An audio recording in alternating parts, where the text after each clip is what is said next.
Welcome to Tales by Felix, where every story unlocks a new world.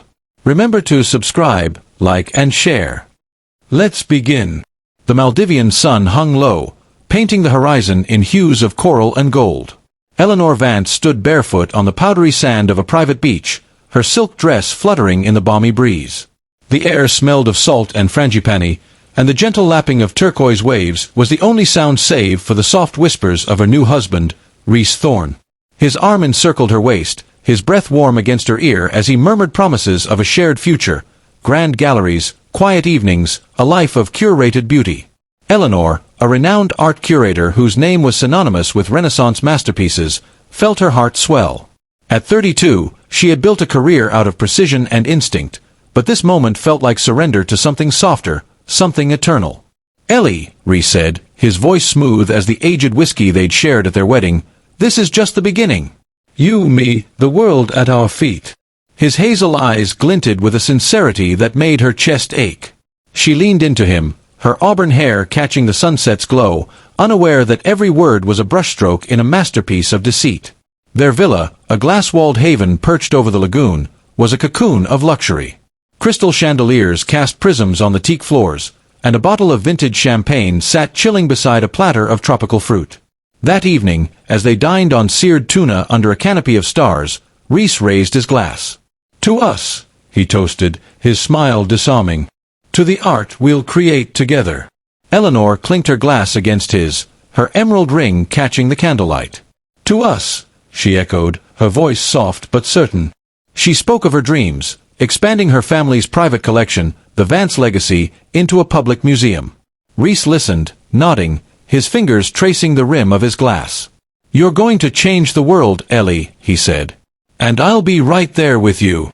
But as they retired to their suite, something flickered in Eleanor's mind, a fleeting unease. Rhys's phone buzzed incessantly, and he silenced it with a practiced flick, his smile unwavering. "Work never sleeps," he said lightly, brushing a kiss across her forehead. She dismissed the thought, chalking it up to post-wedding jitters. After all, Rhys was a financier, a man whose charm had won her cautious heart over months of courtship. She drifted to sleep in his arms, the ocean's rhythm lulling her into a false sense of security. By dawn, the villa was silent, save for the hum of the air conditioning. Eleanor stirred, reaching for Rhys, but her hand met cool, empty sheets. Her eyes snapped open. The room was too still, the air heavy with absence. "Rhys," she called, her voice echoing off the glass walls. No answer. She slipped into a robe, her bare feet padding across the floor as she checked the bathroom, the terrace, the private infinity pool. Nothing. Her pulse quickened as she noticed his suitcase was gone, along with the leather satchel he always carried. A chill ran through her, sharper than the morning breeze. On the dining table, she found a note in Rhys's elegant scrawl. "Be back soon, my love. Trust me." Her stomach churned. Trust him. She wanted to, but the villa's emptiness mocked her. She opened the safe where she'd stored her passport and emergency credit cards. It was bare, save for a single Polaroid of them laughing at their rehearsal dinner. Her dowry, $80 million in liquid assets, a gift to secure their future, was accessible only through joint accounts Rhys had set up. A cold realization settled in. She was stranded, penniless, on an island paradise turned prison. Eleanor's breath came in shallow bursts as she stood in the villa's sterile opulence. The ocean sparkled beyond the glass walls, indifferent to her panic. She tore through drawers, closets, and Rhys's abandoned toiletries, searching for anything to explain his disappearance. Her fingers trembled as she dialed his phone, only to hear the automated message, "The number you have reached is no longer in service."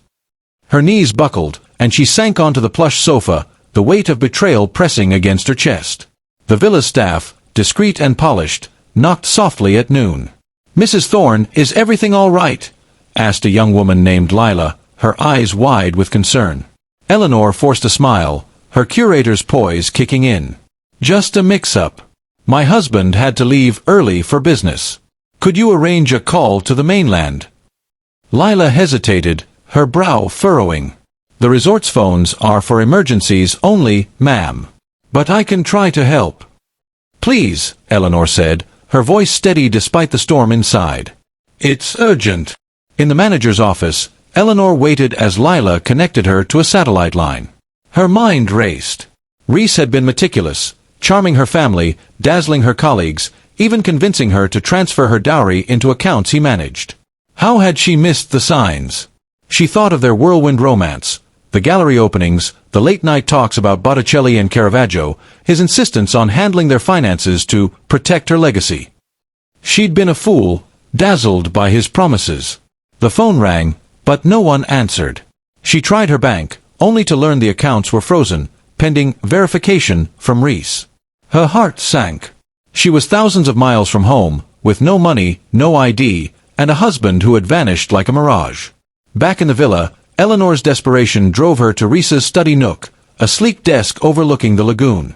She rifled through papers, finding nothing but resort brochures until her fingers brushed a hidden compartment beneath the desk. Inside was a leather-bound ledger, its pages filled with numbers, dates, and cryptic notes. Her curators I caught familiar names: Primavera, Madonna of the Shadows, masterpieces from her family's collection. Beside them were figures in the millions, wired to a shell corporation called Orium Ventures. Her blood ran cold. This wasn't just about her dowry. Rhys was after the Vance legacy itself. Mrs. Thorne. Lila's voice startled her. The young woman stood in the doorway, holding a tray of coffee. "You look pale. Can I get you anything?" Eleanor clutched the ledger, her mind racing. "No, thank you, Lila. I just need time." Lila nodded, her eyes lingering with unspoken worry before she left. Alone, Eleanor flipped through the ledger, her heart pounding. Rhys hadn't just betrayed her, he'd planned to dismantle her family's heritage, piece by priceless piece. She needed help, but who could she trust? Her family was an ocean away, and her colleagues would be no match for a scheme this sophisticated. Then a name surfaced in her mind: Isabelle Dubois. Eleanor sat cross-legged on the villa's floor, the ledger open before her like a Pandora's box. The entries were meticulous, detailing transactions that mirrored her dowry's movements, alongside plans to authenticate her family's art for resale. Her fingers traced a line: Contact, SB confirmed transfer by July 10th. SB. Who was that? The date was 3 days away. Time was slipping through her fingers like sand. She needed to act, but her resources were limited. Her phone, still linked to the villa's Wi-Fi, was her only lifeline. She opened Rhys's laptop, left carelessly on the desk, and found it locked with a password. She tried his birthday, their wedding date, her name. Nothing worked. Frustration boiled over, and she slammed her fist on the desk, knocking over a penholder. A USB drive clattered to the floor, small and unassuming. Her curator's instinct kicked in. Nothing was ever as it seemed. Plugging the drive into the laptop, she found a single folder labeled Orium. Inside were encrypted files, emails, wire transfers, and a dossier on her family's collection. She wasn't a tech expert, but she knew someone who was. Isabelle Dubois, her childhood friend, had once hacked into their school's grading system as a prank. They drifted apart after college, Eleanor to the art world, Isabelle to the shadowy realm of cybersecurity, but Isabelle owed her a favor. Years ago, Eleanor's father had bailed Isabelle out of a legal mess involving a misunderstood data breach. It was time to collect. Using the resort's Wi-Fi, Eleanor sent a message to Isabelle's old email, praying it still worked. "Isabelle, it's Eleanor. I'm in trouble. Maldives. Stranded. Rhys is gone. Call me." She included the villa's landline number, her fingers trembling as she hit send. Hours passed with no response. Eleanor paced, the ledger's secrets burning in her mind. She imagined Rhys, somewhere out there, laughing as he sold her family's legacy. The thought fueled her resolve. She wouldn't let him win. At midnight, the villa's phone rang, shattering the silence. Eleanor lunged for it. "Hello, Ellie." Isabelle's voice was sharp, laced with her trademark cynicism. "What the hell is going on? You're in the Maldives married, and now, what, your husband's pulled a Houdini." Eleanor's throat tightened. "He took everything, Isabelle. My passport, my cards, my dowry. And he's after the Vance collection. I found a ledger, it's a plan to sell the art." A low whistle came through the line. "That's some next-level con artistry. You sure know how to pick 'em, Vance." Not now, Isabel, Eleanor snapped, then softened. I need you. Can you help? Silence stretched, heavy with their fractured history. Finally, Isabel sighed. Send me everything you've got. Ledger, files, anything. And stay put. I'm not promising miracles, but I'll see what I can dig up. Thank you, Eleanor whispered, relief flooding her. Don't thank me yet, Isabel said. If this guy's as good as he sounds, we're in for a fight.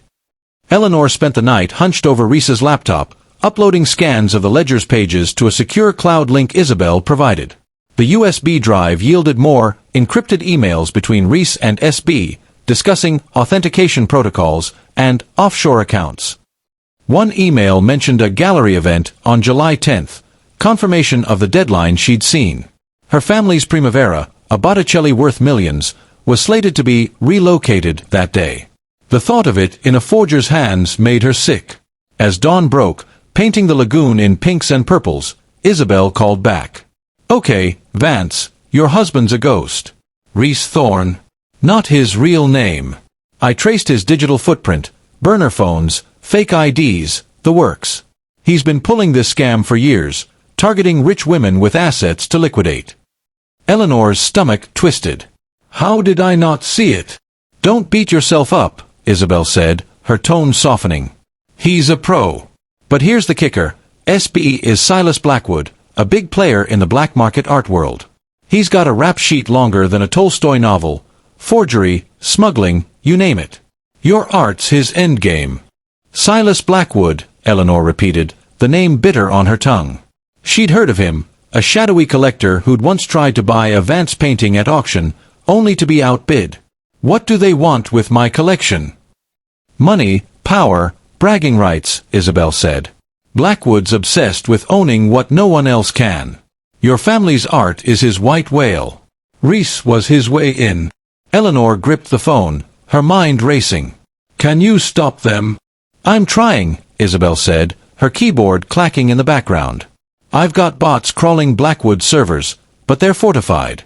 I need more time to crack the encryption. Meanwhile, you need to get out of there. Blackwood's got eyes everywhere. I can't, Eleanor said, her voice breaking. No passport, no money. I'm trapped. Then find a way, Isabel snapped. You're Eleanor Vance.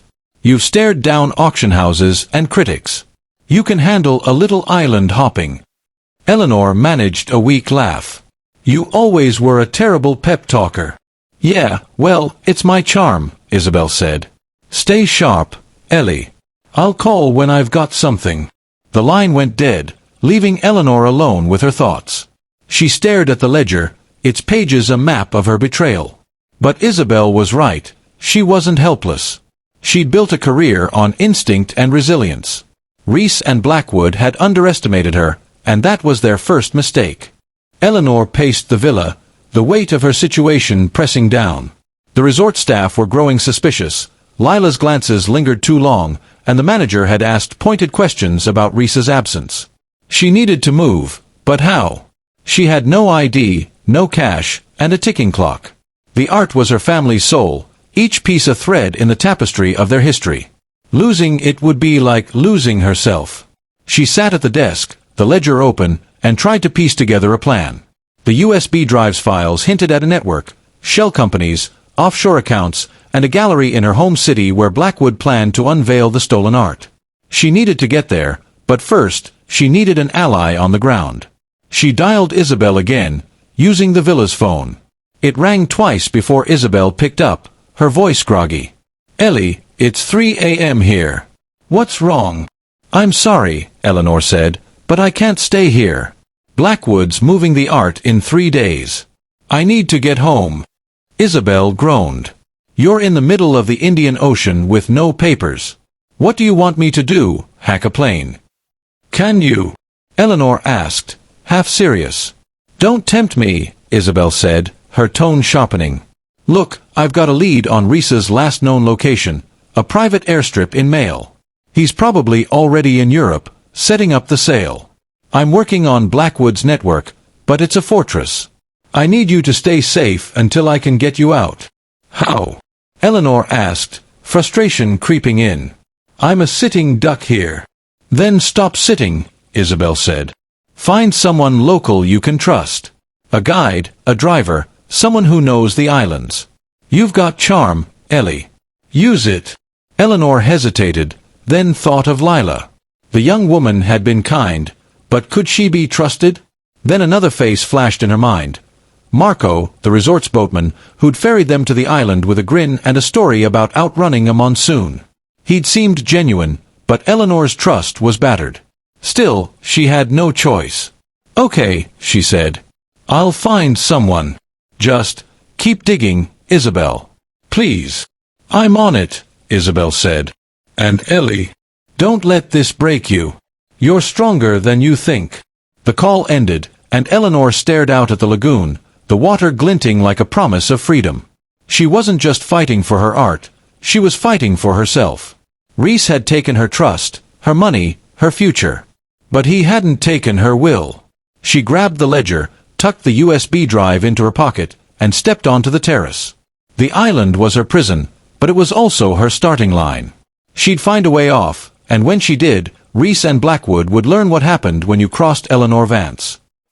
The Maldivian dawn painted the villa in soft pinks, but Eleanor felt no warmth. She sat on the terrace, the ledger clutched like a lifeline, its pages a map of Rhys's betrayal. The ocean stretched endlessly before her, a mocking reminder of her isolation. Isabel's call last night had ignited a spark of hope, but the weight of her situation pressed harder. She needed to move, to act, but she was stranded without resources. Isabel's words echoed, "Find someone local you can trust." Inside, the villa's phone rang, sharp and insistent. Eleanor darted to it, her heart racing. "Isabel!" "Got it in one," Isabel's voice crackled, her usual sarcasm tinged with urgency. "I've been up all night, Ellie. Your husband's a piece of work." Rhys Thorne is an alias. His real name's Ethan Caldwell, a career conman with a trail of broken hearts and emptied bank accounts across 3 continents. Eleanor's stomach churned. "Ethan Caldwell," she repeated, the name foreign yet venomous. "How did I miss this?" "Don't go there," Isabel said, her keyboard clacking in the background. "He's a chameleon, new identity for every mark. I hacked into a dark web forum where he's been bragging about the Vance job. He's been planning this for over a year, Ellie. Met you at that Paris gallery opening on purpose." Eleanor's mind flashed to that night. Rhys, dashing in a tailored suit, charming her with his knowledge of Renaissance art. It had felt like fate. Now it felt like a trap. What's his next move? "He's in London," Isabel said. "I traced a burner phone to a private airstrip in Mail, then a flight manifest to Heathrow. He's meeting Silas Blackwood tomorrow. They're prepping for the gallery event on the 10th. Your art's the star of the show." Eleanor gripped the phone, her knuckles white. "Can you stop them?" "I'm trying," Isabel said. "Blackwood servers are a fortress, but I've got a worm crawling through their back door. Problem is, Rhys is the linchpin. He's got the access codes to your accounts and the art's authentication papers. Without him, Blackwood's stuck." "Then I need to get to London," Eleanor said, her voice steady despite the panic clawing at her chest. Isabel snorted. "With what? A coconut raft? You've got no ID, no cash. You need a local to get you off that island." "I know," Eleanor said, thinking of Marco, the boatman with the easy smile. "I'll figure it out. Just keep digging." "Always do," Isabel said. "And Ellie, watch your back. Blackwood's not just a forger, he's got muscle. You're in deep."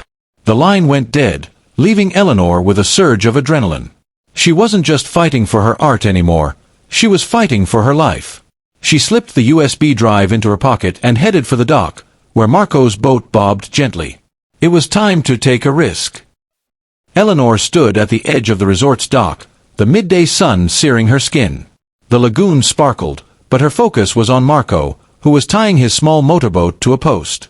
His dark hair fell into his eyes as he worked, his movements fluid, almost careless. He'd ferried her and Rhys to the island days ago, regaling them with tales of dodging storms and smuggling mangoes past customs. Now, she needed more than stories, she needed an ally. "Marco," she called, forcing a smile. He looked up, his brown eyes crinkling with curiosity. "Mrs. Thorne," he said, wiping his hands on a rag. "Didn't expect to see you out here. Where's your husband?" "Business trip," she said, the lie smooth but bitter. "I need a favor. Can we talk somewhere private?" Marco raised an eyebrow but gestured to a shaded bench under a palm tree. As they sat, Eleanor weighed her words. Trust was a gamble, but she had no other cards. "I'm in trouble," she said, her voice low. "My husband, he's not coming back. He took everything, my passport, my money. I need to get to Mail, then Europe." Marco's easy grin faded. "That's heavy, Signora. You're saying he ditched you? On your honeymoon?" She nodded, her throat tight. "It's worse than that. He's stealing something precious from my family. Art, priceless pieces. I have to stop him." Marco leaned back, studying her. "You're not just a rich tourist, are you?" "I'm a curator," she said. "The Vance collection, Renaissance masterpieces. They're my family's legacy, and he's trying to sell them to a criminal." Marco whistled low. "That's a hell of a story. Why tell me? I'm just a boat guy." "You know these islands," she said. "You've got connections, don't you? You said you've outrun customs before." He laughed, but it was guarded. "You're asking me to break rules for you. That's a big ask." "I'll pay you," she said, then faltered. "When I get back, I mean. I don't have cash now, but—" "Relax," Marco cut in, his tone softening. "I don't need your money. But I need to know you're for real. People get stranded, sure, but this? It sounds like a movie." Eleanor pulled the ledger from her bag, showing him a page with her family's art listed. "This is real. If I don't get to London by the 10th, these pieces are gone forever." Marco's eyes scanned the page, then met hers. "Okay, Signora. I believe you. But getting to Mail without papers? That's tricky. I know a guy, though, runs cargo ships. Might get you on one, no questions asked. You ready to get your hands dirty?" She nodded, a flicker of hope igniting. "Whatever it takes." "Then meet me at the North Dock at midnight," he said.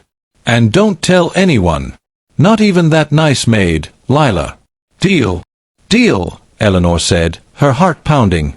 As Marco walked away, she realized she'd just bet her future on a stranger. But for the first time since Rhys vanished, she felt a spark of control.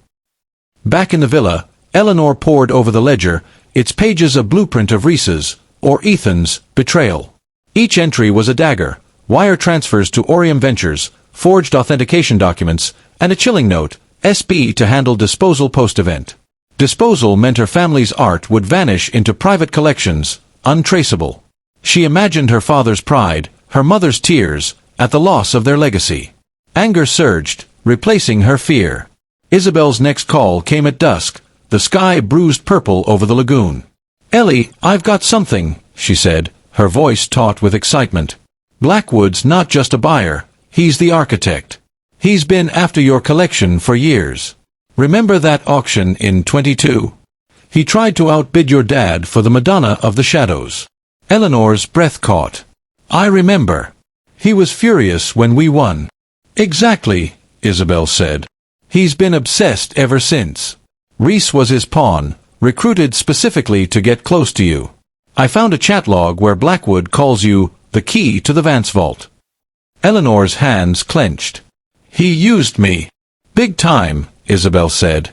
"But here's the good news. I cracked one of Blackwood's servers. He's got a gallery in London's East End, a front for his black market deals. The event on the 10th is a private auction. Your art's the centerpiece." "Can you shut it down?" Eleanor asked.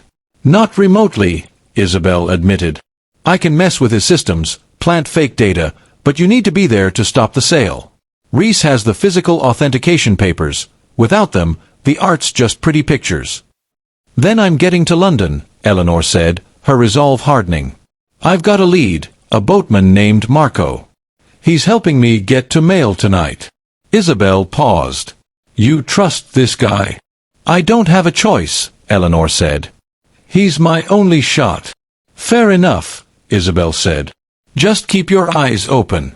I'll keep digging into Blackwood's network. If I can find those codes before you get there, we might have a chance. Thank you, Isabel, Eleanor said, her voice thick. I know we haven't talked in years, but...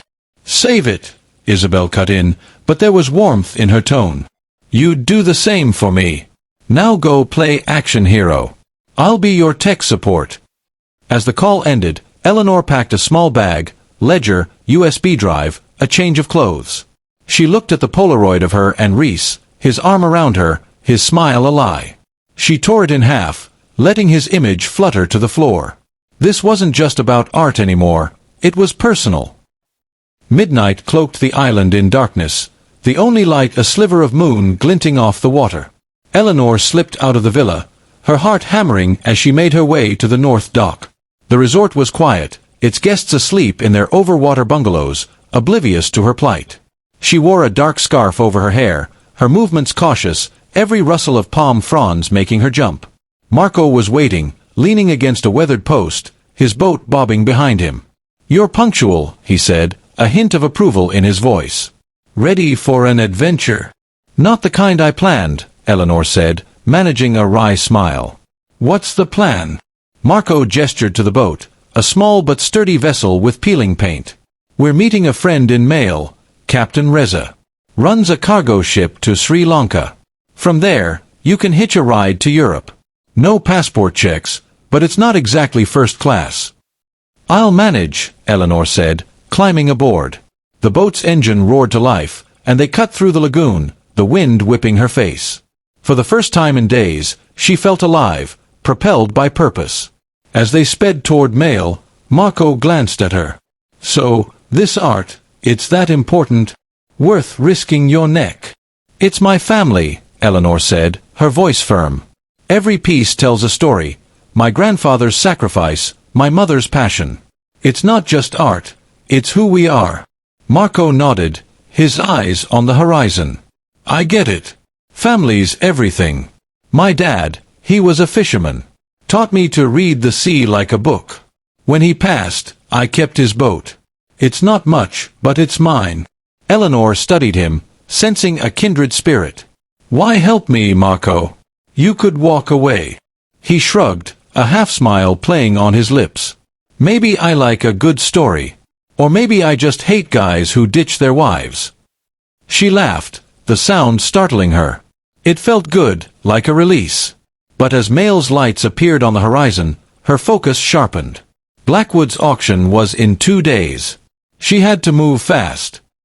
Mail's docks buzzed with late-night activity, fishermen unloading catches, vendors haggling over crates of spices.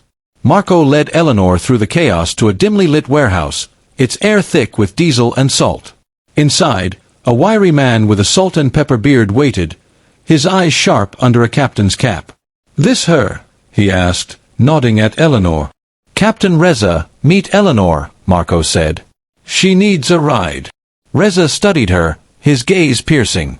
No papers, no questions, Marco says. That's a tall order. What's your story, lady?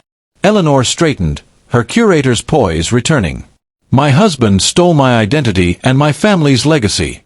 I'm going to London to stop him. I don't have money now, but I'll pay you when this is over. Reza chuckled, a dry, rasping sound. Money's nice, but I don't like thieves. Marco vouches for you, so I'll take a chance. My ship leaves for Colombo at dawn. You'll work, clean decks, help in the galley. Deal. Deal, Eleanor said, relief flooding her. She glanced at Marco, who gave her a nod. You're on your own from Colombo, Reza said. Find a way to London. And don't cause trouble. I won't, Eleanor promised, her mind already racing to the next step. As Reza walked away to prep the ship, Marco pulled her aside. You're tougher than you look, he said, his tone teasing but warm. If you need me in London, I've got cousins there. Not exactly law-abiding, but they owe me. Eleanor smiled, touched by his kindness. Why are you doing this, Marco? Really? He hesitated, then met her eyes. Saw my sister get burned by a guy like your husband once. She never got her fight back. You've got fire. I'm betting on you. She squeezed his arm, gratitude swelling. "I won't let you down." As she boarded Rhys's ship, a rusting freighter named Sea Serpent, Eleanor felt the weight of her mission settle deeper. Blackwood and Rhys were steps ahead, but she was closing the gap. With Isabel in her corner and unexpected allies like Marco and Reza, she wasn't alone. The race was on, and she was ready to fight. The Sea Serpent cut through the Indian Ocean, its hull groaning under the weight of cargo and secrets. Eleanor stood at the rail, the salty wind tangling her auburn hair as dawn painted the horizon gold. The Maldives were a fading speck behind her, but the ledger and USB drive, tucked securely in her bag, anchored her resolve. Captain Rhys's freighter was no luxury liner. Its decks were slick with oil, its cabins cramped, but it was her lifeline to Colombo, and from there to London.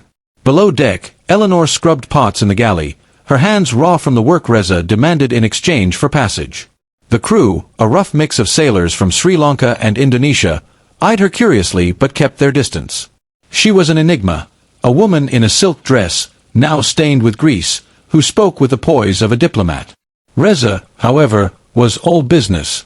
"You're not here to daydream," he barked, tossing her a rag. "Deck needs mopping." As she worked, Eleanor's mind churned. Isabel's last call had confirmed the auction's location, a hidden gallery in London's East End, masquerading as a warehouse. Silas Blackwood was moving her family's art, Primavera, Madonna of the Shadows, in 2 days. Rhys, or rather Ethan Caldwell, held the authentication papers, the key to legitimizing the sale. Without them, Blackwood's buyers would balk. She had to get to London, but first, she had to survive this journey. At dusk, Marco's words echoed in her mind. "You've got fire." She clung to that as she slipped into the ship's radio room, a cramped space smelling of rust and stale coffee. Reza had forbidden personal calls, but she needed Isabel.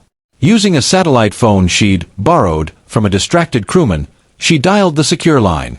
"Ellie, you're alive," Isabel answered, her voice a mix of relief and exasperation. "Where are you? Sounds like you're in a tin can." "On a cargo ship to Colombo," Eleanor whispered, glancing at the door. "I've got a lead to London, but I need you to keep Blackwood off balance. Can you do anything from there?" Isabel's keyboard clacked. "Already on it. I planted a virus in Blackwood's email server, fake buyer inquiries, glitched invoices. It's slowing him down, but he's got redundancies. Rhys is the weak link. I tracked his burner to a hotel in Shoreditch. He's meeting Blackwood tomorrow." Eleanor's pulse quickened. "Can you get me his room number?" "Working on it," Isabel said. "But you need to move fast. Blackwood's hired muscle, ex-mercenaries, not your average goons. You get to London, you watch your back." "I will," Eleanor said, her voice firm. "And Isabel, thank you. I know you didn't have to do this." "Don't get sappy," Isabel said, but there was a smile in her tone. "Just get to London and kick some art-thieving ass."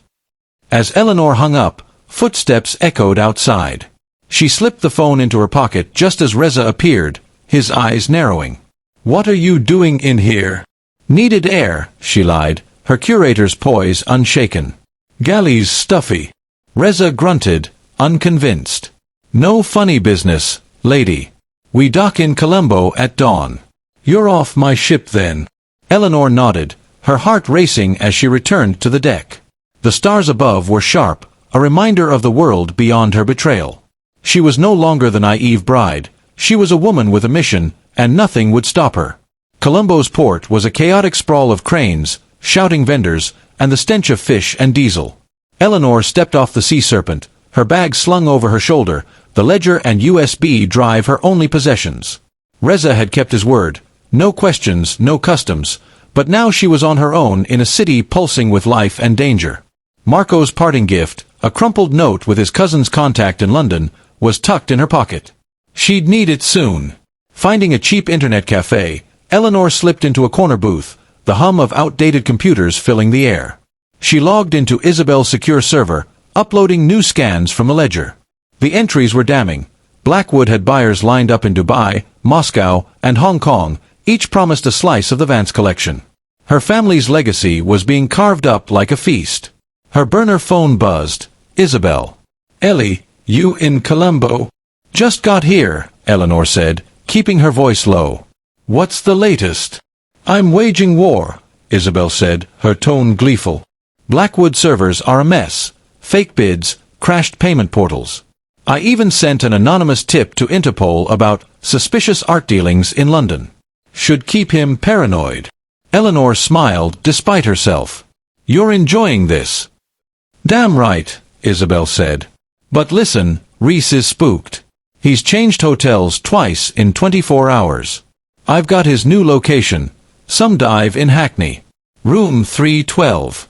You need to get those authentication papers before he hands them to Blackwood." "How do I get to London?"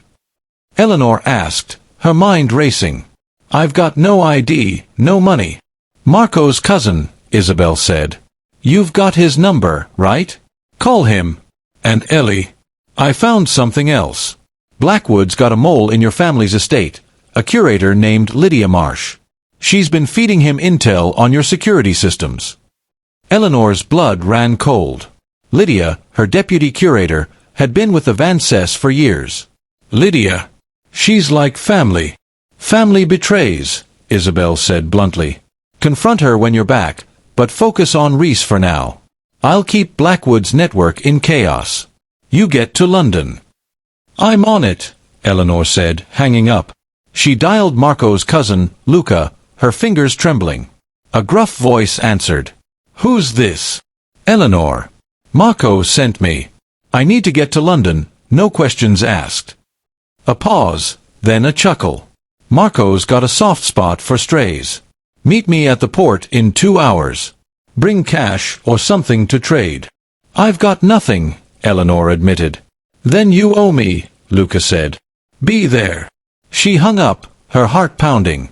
The cafe's neon lights flickered, casting shadows on her face. Lydia's betrayal stung, but it fueled her fire. She'd trusted too easily, Rhys, Lydia, but no more. As she stepped into the humid Colombo night, she felt the weight of her mission sharpen. Blackwood's auction was tomorrow. She had one shot to stop it. The cargo plane to London was a rattling beast, its hold packed with crates, and Eleanor, wedged between sacks of coffee beans. Luca, a wiry man with Marco's eyes and a sharper edge, had smuggled her aboard with a forged crew manifest. "Don't get caught," he'd warned, slipping her a fake ID card. "And tell Marco we're even." Now, as the plane droned over the Arabian Sea, Eleanor clutched the ledger, its pages worn from her constant study. She imagined confronting Rhys, his charming smile crumbling as she exposed his lies. But Blackwood was the real threat, a collector whose obsession with her family's art had turned deadly. She whispered a vow to herself, "I'll take them both down." Landing in London at dawn, Eleanor slipped through a service exit, Luca's ID barely passing scrutiny. The city was a grey blur of rain and honking taxis, a stark contrast to the Maldives' sunlit betrayal. She checked into a cheap hostel in Hackney, using the last of Luca's cash advance. Her burner phone buzzed. Isabel again. "Ellie, you're in London?" Isabel's voice was tense. "Blackwood's auction is tonight. I've got the address, a warehouse on Brick Lane. Security's tight, cameras, guards, the works. But I've looped their CCTV feed for 20 minutes, starting at 8 p.m. That's your window." "And Rhys?" Eleanor asked, her voice low in the hostel's noisy common room.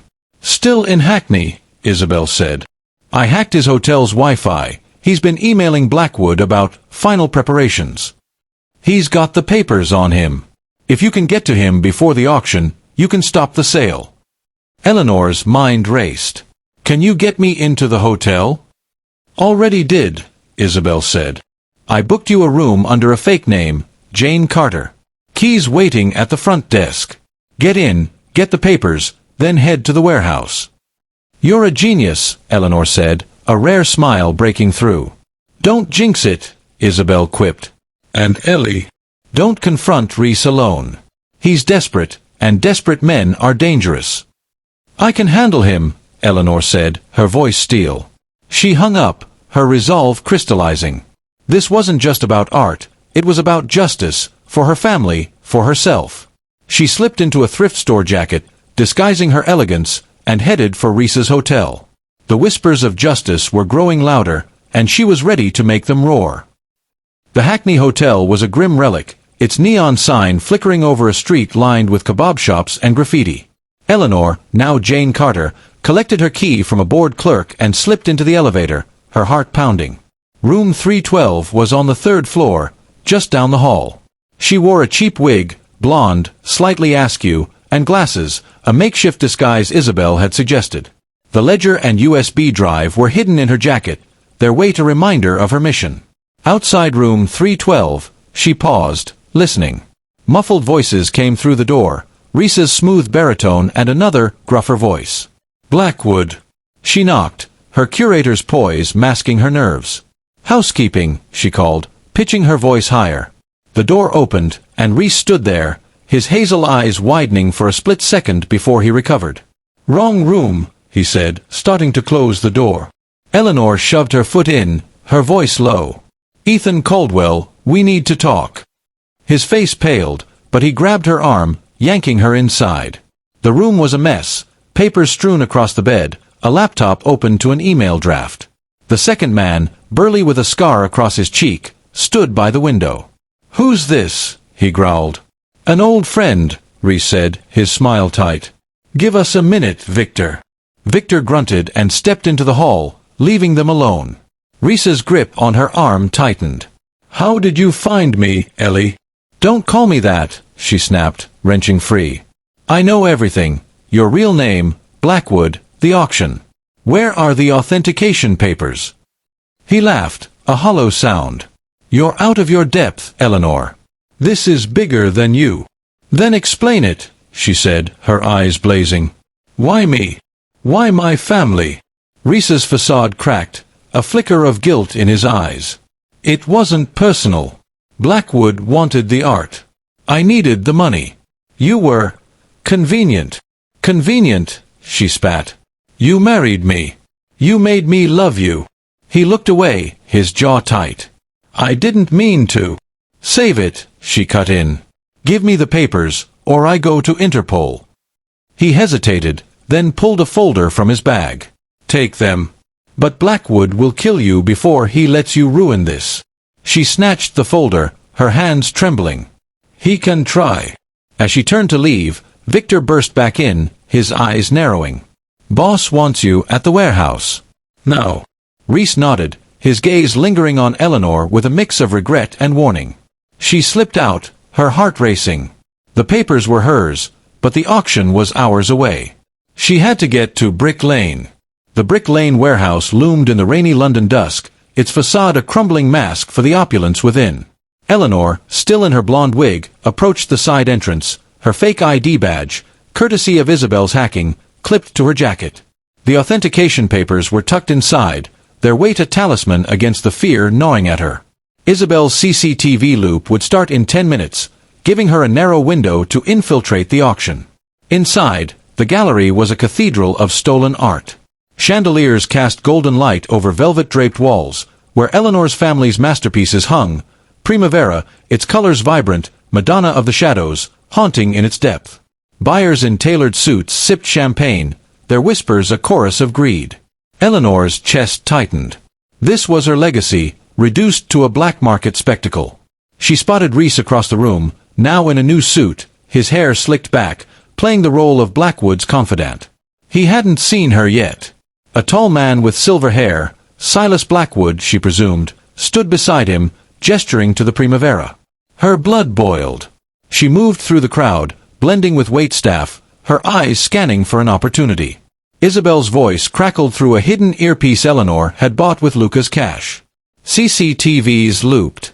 You've got 18 minutes. Papers ready. In my jacket, Eleanor whispered, ducking behind a pillar. Rhys is here. Blackwood too. Careful, Isabel said. I've got a backdoor into their auction system. If you can slip the papers to a buyer, I can trigger a fake alert, make it look like the art's flagged as stolen. Do it, Eleanor said, her voice steady. She approached a server station, slipping the authentication papers into a buyer's folder labeled Lot 1, Botticelli. As she did, Rhys's eyes met hers across the room. His face hardened, and he started toward her. Time's up, she muttered, slipping into the crowd. Blackwood's voice boomed, announcing the auction start. Eleanor's heart pounded as she moved toward the exit, the papers now in play. Rhys was closing in, but Isabel's alert hit. Screens flashed red, buyers murmured in panic. "Stolen art!" someone shouted. Eleanor smiled grimly. The unveiling had begun, and Blackwood's empire was crumbling. The Brick Lane warehouse pulsed with chaos. Red alerts flashed on the auction screens, buyers shouting in confusion as Isabel's fake, stolen art warning disrupted the sale.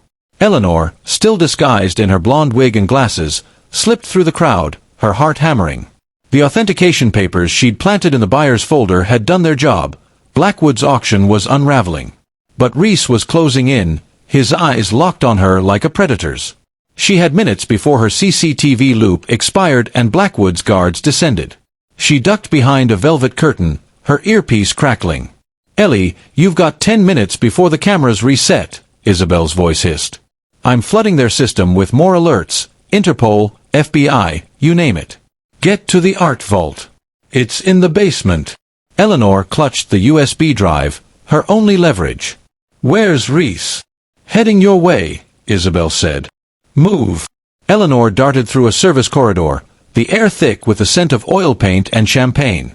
The basement door was guarded by Victor, the scarred mercenary from Rhys's hotel. She froze, but Isabel's voice cut through. "I've got an idea. There's a fire alarm near you, pull it." Eleanor spotted the red lever on the wall. She yanked it, and sirens blared, lights flashing. Victor cursed, glancing up as sprinklers sprayed, soaking the corridor. Guests screamed, rushing for exits, and Eleanor used the pandemonium to slip past him, descending a narrow staircase to the vault. The basement was a fortress of steel and concrete, lit by harsh fluorescence. The vault door, a gleaming monolith, loomed ahead. Eleanor's curator instincts kicked in. She'd overseen enough gallery security systems to spot weaknesses. The keypad glowed, but she had no code. "Isabel," she whispered, "can you hack this?" "On it," Isabel said, her keyboard clacking. "Give me 30 seconds. Eleanor's pulse raced as footsteps echoed above, Rhys, or worse, Blackwood's men. The keypad beeped, and the vault door hissed open. Inside, her family's art stood on easels. Primavera, Madonna of the Shadows, their beauty a stark contrast to the sterile vault. Tears stung her eyes, but she had no time for sentiment. She grabbed a utility knife from a nearby table, slashing the frames to free the canvases, rolling them carefully into protective tubes. "Got the art," she whispered. "Now what?" "Service exit, west side," Isabel said. "I've got a van waiting, Luca's cousin, Nico. He's your ride." As Eleanor hoisted the tubes, Rhys's voice cut through the vault. "Eleanor, stop." She turned, knife in hand, to face him. His suit was soaked, his hair disheveled, but his eyes burned with desperation. "You don't understand," he said. "This isn't what it seems. You stole my life," she spat, backing toward the exit. "Don't talk to me about understanding." He stepped closer, hands raised. "Blackwood has my sister. If I don't deliver, she's dead." Eleanor froze, the knife trembling. "You expect me to believe you?" "It's the truth," he said, his voice breaking. "Please, Ellie. Help me." For a moment she wavered, the man she'd loved flickering in his eyes. But the ledger, the betrayal, the empty villa, they were real. "You made your choice," she said, and bolted for the exit, the art tubes clutched tight. Alarms screamed as she burst into the rainy London night, Nico's van idling in the alley. She dove in, and the van sped off, leaving Rhys behind.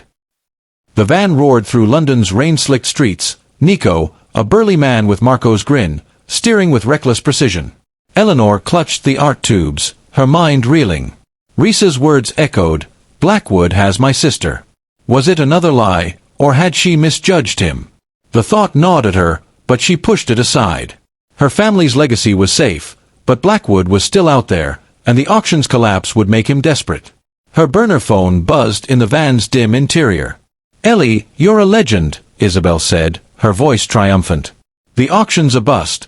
Buyers are bailing, Interpol's sniffing around." "Where's the art?" "With me," Eleanor said, glancing at the tubes. "I'm with Nico, heading to a safe house." "Good," Isabel said. I've got more. I cracked Blackwood's private server, found a file on Rhys. He wasn't lying about his sister. Blackwood's holding her in a flat in Brixton, leverage to keep Rhys in line. Photos, threats, the works. Eleanor's stomach twisted. Why didn't he tell me? Probably thought you'd never believe him, Isabel said. He's been Blackwood's puppet for years. Debts, blackmail. Doesn't excuse what he did, but it complicates things. Eleanor stared out the window, the city a blur of neon and rain. What do I do? Your call, Isabel said. You've got the art. You could walk away, let Interpol handle Blackwood. Or you go after Rhys's sister. But it's risky, Blackwood's on high alert. Eleanor thought of Rhys's face in the vault, the crack in his facade. She hated him, but the idea of an innocent woman suffering tipped the scales. Send me the address, she said. I'm not done yet. Nico dropped her at a rundown safe house in Camden, a flat above a shuttered pub. She hid the art under the floorboards, then called Isabel for an update. Brixton Flats guarded, Isabel warned. 2 of Blackwood's men. I can jam their comms for 10 minutes, but you'll need help. Eleanor thought of Luca. I've got someone, she said. She dialed Luca, who answered with a yawn.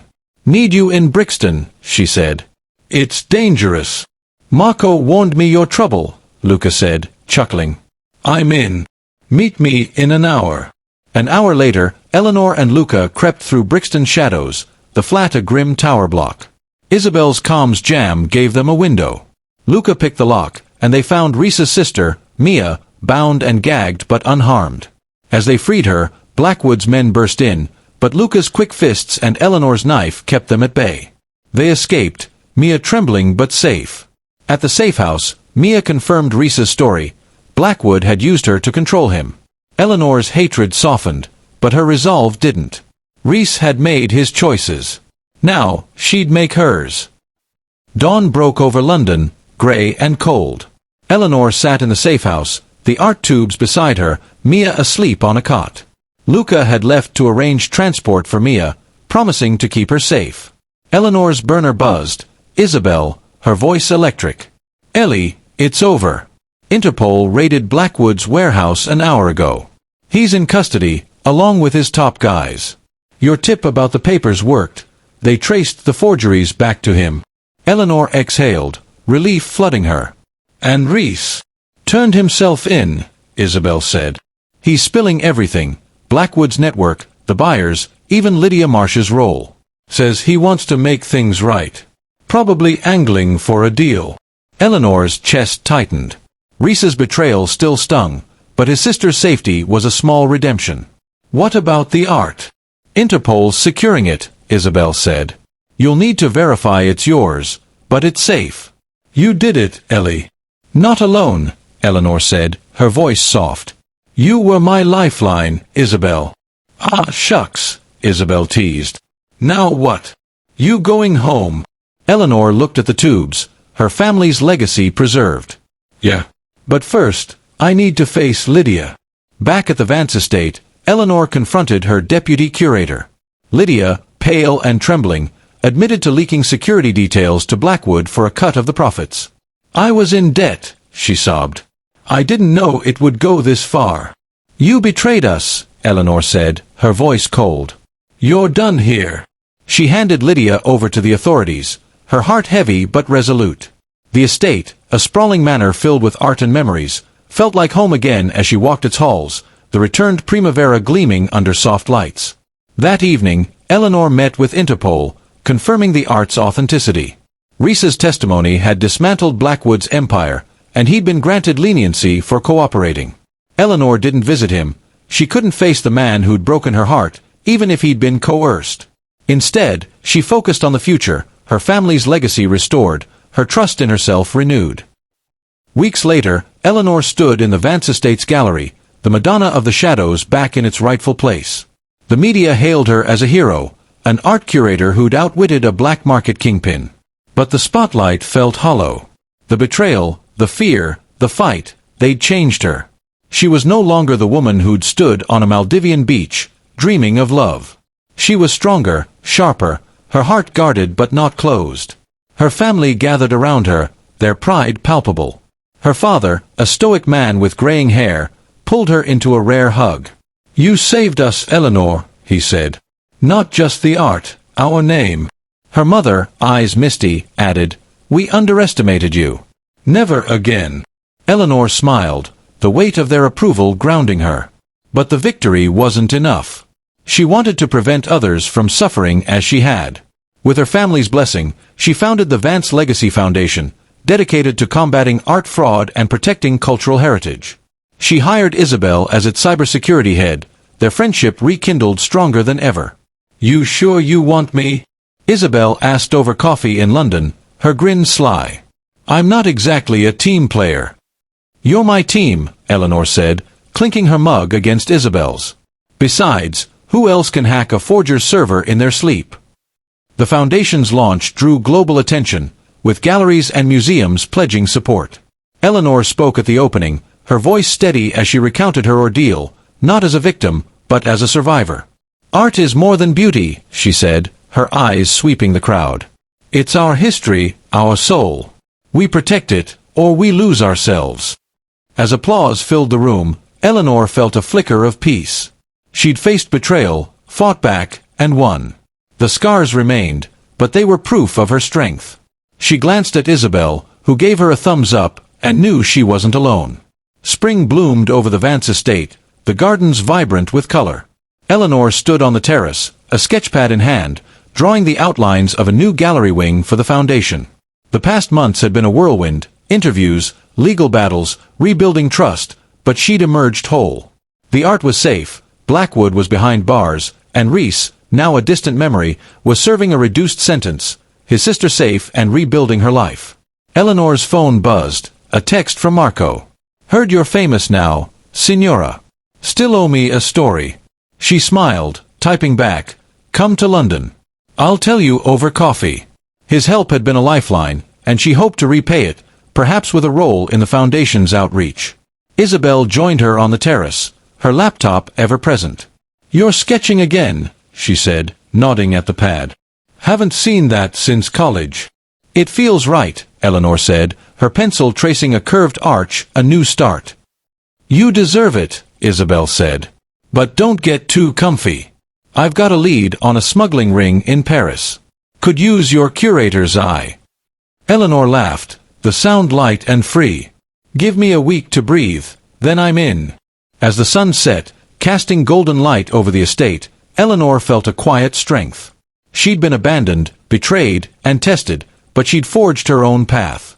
Love, trust, adventure, they were unwritten chapters, possibilities she'd face on her terms.